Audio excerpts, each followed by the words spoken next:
به وصال هم دیگر شاد کنیم.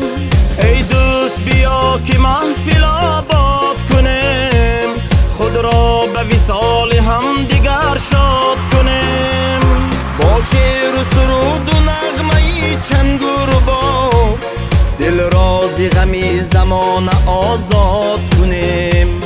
با شعر و سرود و نغمه چنگ و رباب دل را ز غم زمان آزاد کنیم.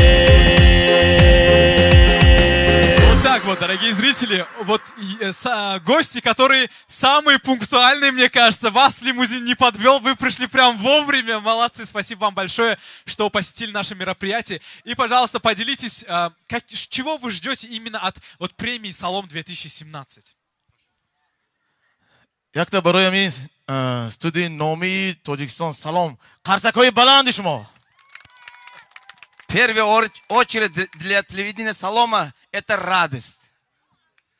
لامپوچکای بالای سرت روشنایی، ای یک بوسه داد فرخ یارمت توفیق خوجندی.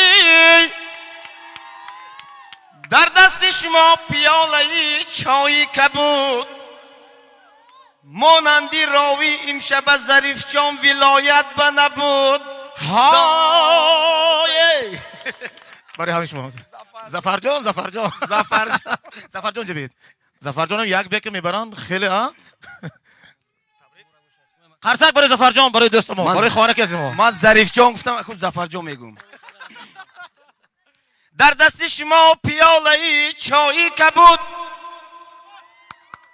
امانندی راوی تلویزیونی رادیو سلام زفرجان ولایت به نبود داده. Ташакур Зиот.